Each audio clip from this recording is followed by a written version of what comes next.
Happy New Year! I can say that, right? It's still January, though nearing the end. Oh yes, I forgot. Welcome to Talking to Myself.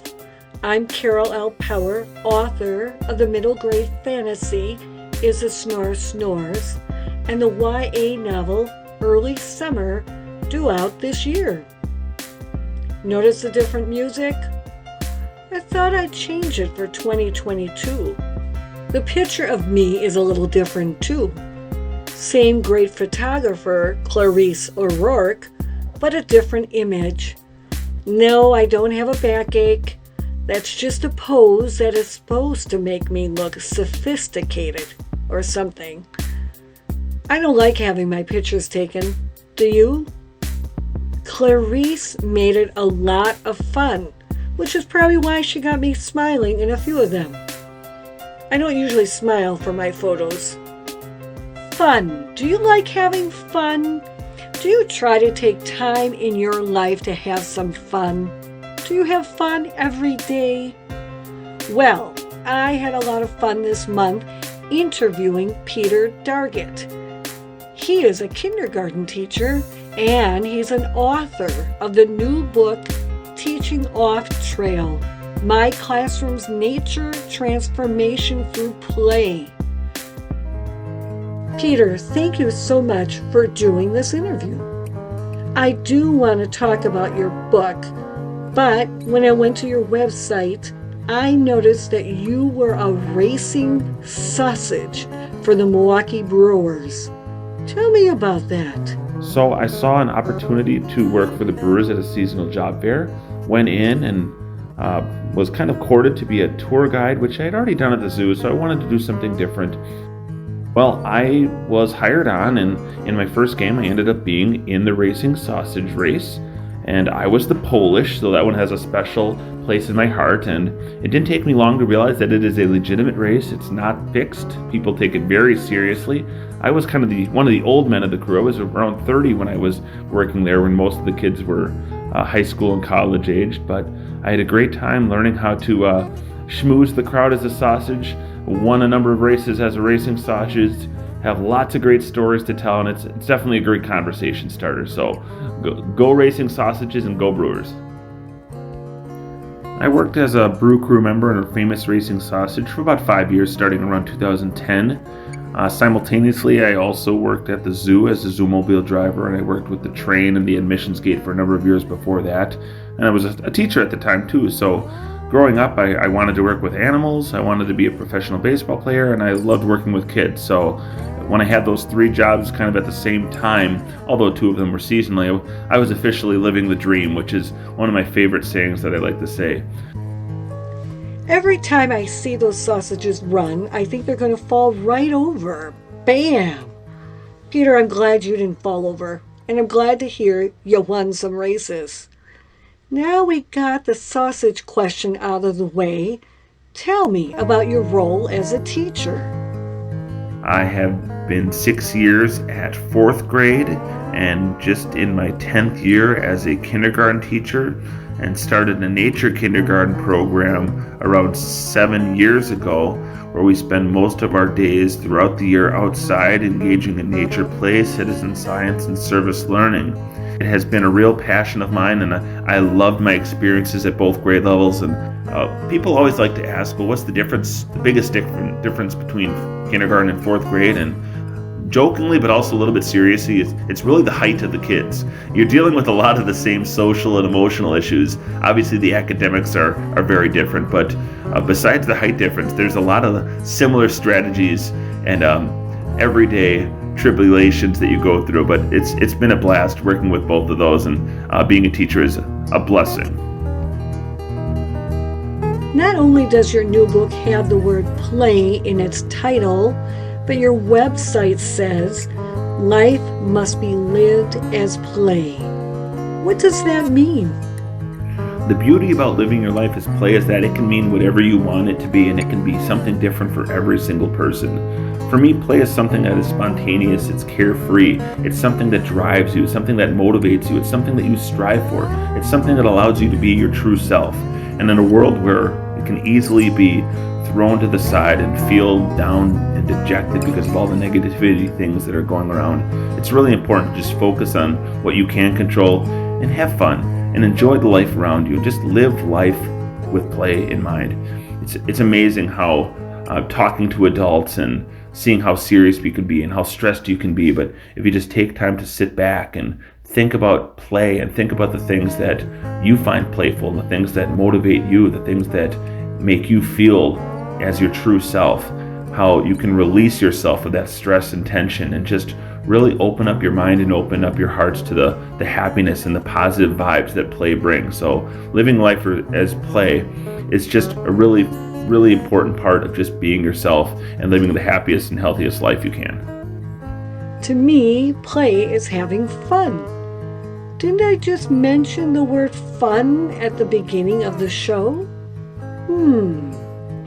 Oh, I guess I'm getting distracted.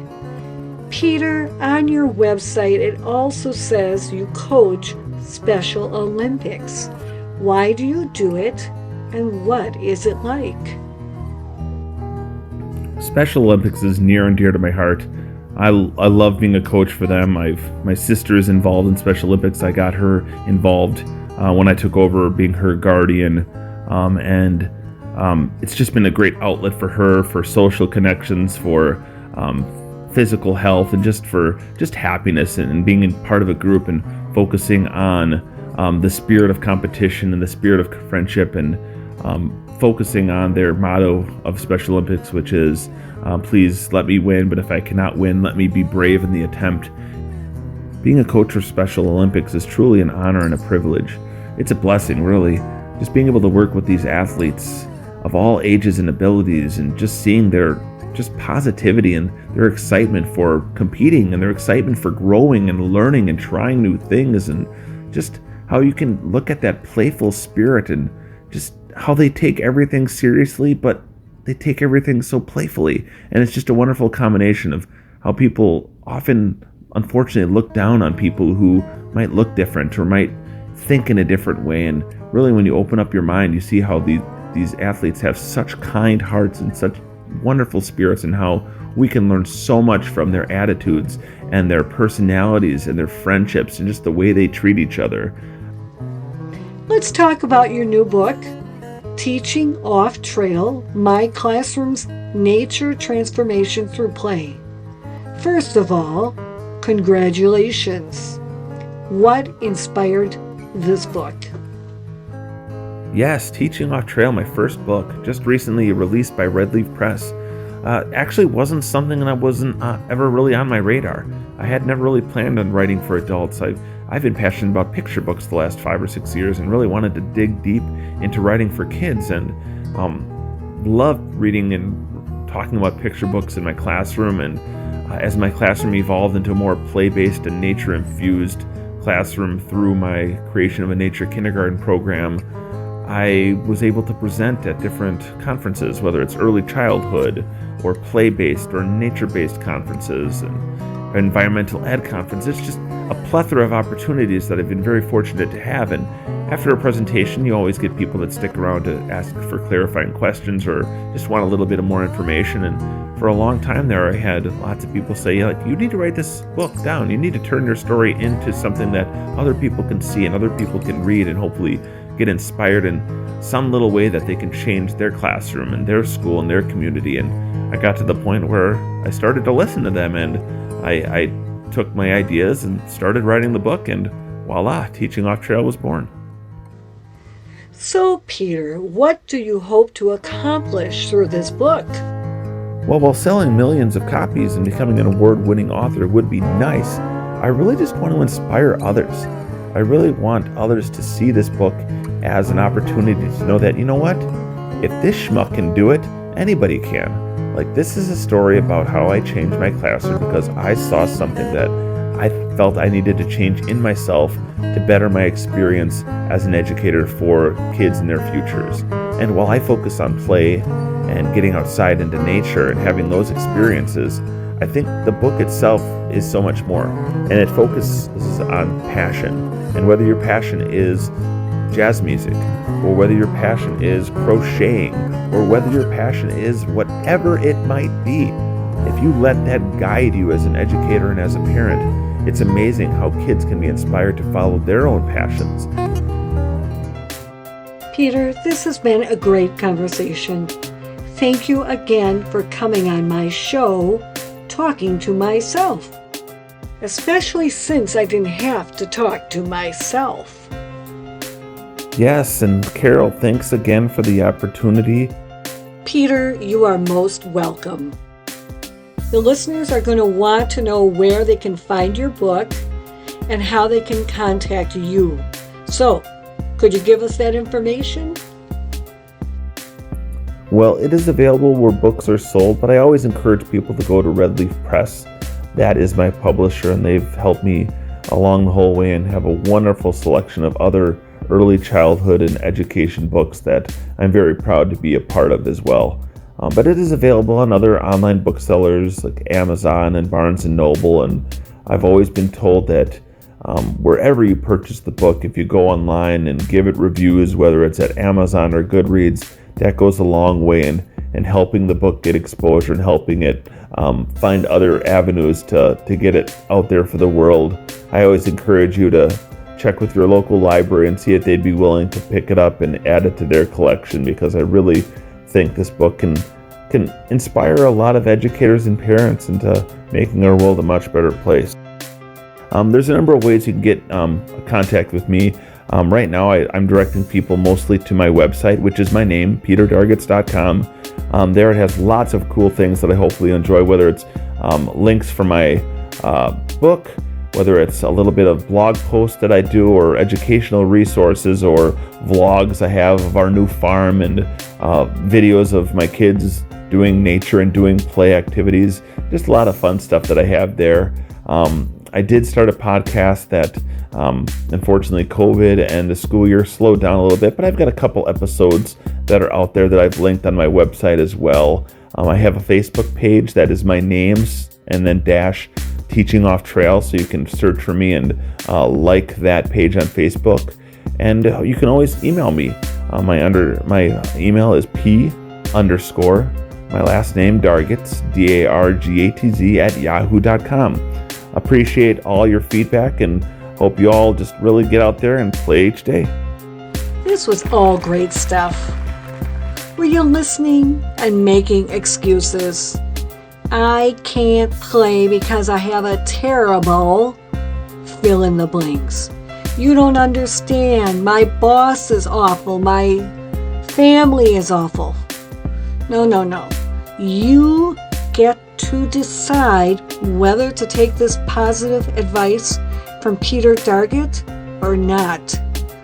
I think, however, if you even take 1 minute a day to do something positive and fun, you will see your life improve and the lives around you improve.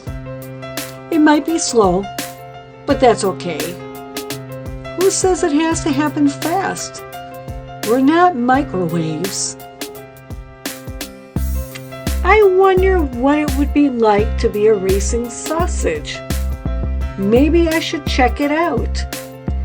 In the meantime, if you haven't checked out Is a Snore Snores, it's at Black Rose Writing, Amazon, or Barnes & Noble. I liked what Peter said about reviews. They help.